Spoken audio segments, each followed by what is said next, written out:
The 2025 Formula One season couldn't have started in a more dramatic fashion. Melbourne, known for its unpredictable weather and high-stakes racing, gave us a Grand Prix for the ages, one that showcased F1 at its most thrilling and unforgiving.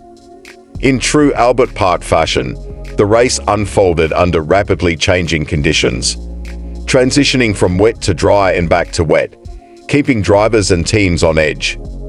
The combination of rain-soaked asphalt, unpredictable grip levels, and high-speed straights made it a true test of skill, adaptability, and nerves of steel. It was the kind of race that reminds us why Formula One is considered the pinnacle of motorsport. This race had everything a fan could ask for: crashes, breathtaking overtakes, strategic blunders, and a fair share of controversy, including some highly questionable team orders that left fans debating long after the checkered flag had fallen. But beyond the drama at the front of the grid, Melbourne was a race that rookies will never forget, though for some, they may wish they could. For the new crop of drivers making their F1 debut, the Australian Grand Prix was a brutal introduction to the sport.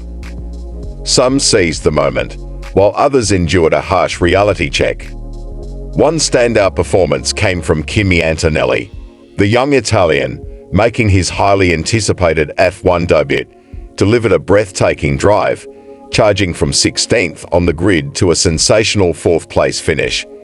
It was a performance that will be remembered for years to come, a testament to his raw talent, maturity, and composure under pressure. Handling changeable conditions with the poise of a seasoned veteran, Antonelli announced himself to the F1 world in spectacular fashion. Amund, another rookie, also impressed, not by fighting at the front, but simply by surviving. In a race where many lost control, spun out or crashed, just making it to the finish line was an achievement.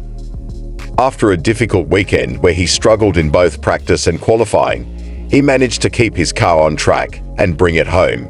In a race as chaotic as this, that in itself is something to be proud of. But for some of the other newcomers, it was a weekend they will desperately want to move on from. Isaac Hadjar, Jack Doohan, and Liam Lawson all faced immense challenges in their first race of the season. The Melbourne circuit, tricky at the best of times, became an unforgiving beast in the wet. For them, the Grand Prix was not just a test of skill, but a brutal lesson in just how ruthless Formula One can be. Hadjar's debut ended in heartbreak before the race had even begun. On the formation lap, the young Frenchman lost control and crashed, his Grand Prix over before he had the chance to take the start. As he returned to the pits, head down and helmet on, the disappointment was evident. Later, he admitted, "I'm just embarrassed and sorry for the team. That's it. It's not up to me to decide how people think of how good I am. I'm just going to try and come back in China with fewer mistakes."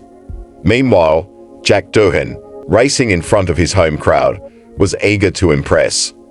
But on the very first lap, his race came to a crashing halt. Losing control, he spun off and triggered the first safety car of the race. Reflecting on the incident, he confessed, "I didn't really understand what happened, to be honest. Maybe it was a white line. Maybe the intermediates weren't up to temperature. As I upshifted to 4th, I lost the car. It's a lesson learned. I'll make sure I spend time with the team to understand and make sure it doesn't happen again." For rookies, every race is an opportunity to prove themselves. The pressure is immense.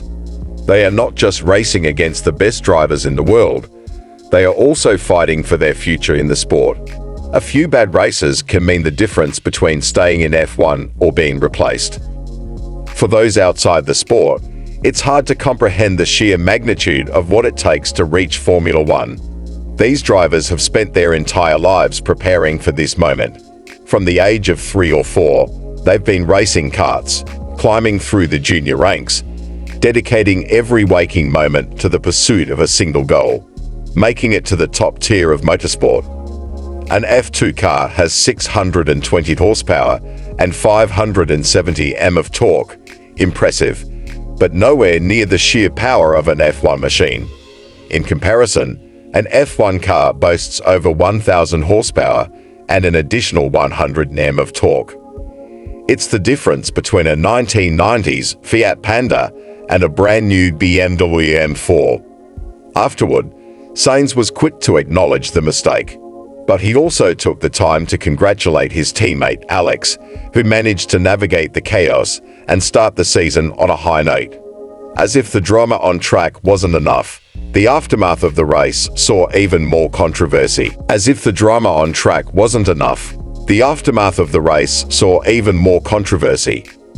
Following the difficult rookie debuts, Red Bull advisor Helmut Marko made comments that were widely criticized as harsh and unnecessary. In a sport where young drivers already face immense pressure, his remarks only added to the scrutiny.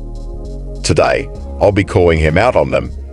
Because while F1 is the pinnacle of motorsport, and drivers must be held to a high standard, there's a difference between constructive criticism and unnecessary public humiliation.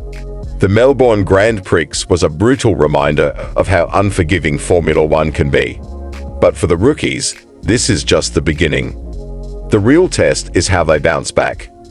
China is up next, and with lessons learned from Melbourne, all eyes will be on how they respond.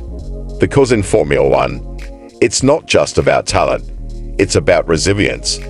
And only the strongest survive. This leaves me feeling a bit calmer about the situation. Without going into too much detail, it's related to the upshifts during safety car mode. Obviously, I'm frustrated about it and feel for everyone on the team. Simply put, Sainz didn't have a complete grasp of the finer details of his new car's gearbox, and it caught him out. He showed Hayes and Doohan that this kind of mistake can happen to anyone. Just look at last season's Brazilian Grand Prix.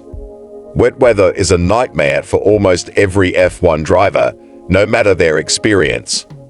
Another driver who didn't make it to the end was Red Bull's Liam Lawson, the new teammate of four-time world champion Max Verstappen. While Lawson is technically a rookie, his 11 races across 2023 and 2024 make him the most experienced of the newcomers. Unfortunately, he spun out with 12 laps remaining, rounding off what he described as a really tough weekend. Meanwhile, Seiz Bortoto, the back-to-back F2 and F3 champion, had a promising start to his F1 debut, but was another victim of Sunday's rain. The Brazilian even outqualified his experienced teammate Nico Hülkenberg, which is no easy feat considering Hulk's qualifying heroics last season. However, a late race crash forced him to retire. Clearly, it was a brutal weekend for all the rookies, one they'll learn and grow from. What Helmut Marko had to say about it, though, was completely unacceptable. But before I get into that, if you're enjoying the video and want all the latest news and analysis from the new season, make sure to like this video and subscribe to F1 Reverse. Thanks a lot. Following Isaac Hall's formation lap exit from the Australian Grand Prix, the young Red Bull driver was seen in tears as he made his way back to the garage. And honestly, who can blame him? The pressure these young drivers are under is beyond anything most of us can imagine. At just 20 years old, Hall is part of the brutal Red Bull driver program, run by Dr. Helmut Marko. These drivers are molded from a young age to be the best they can be,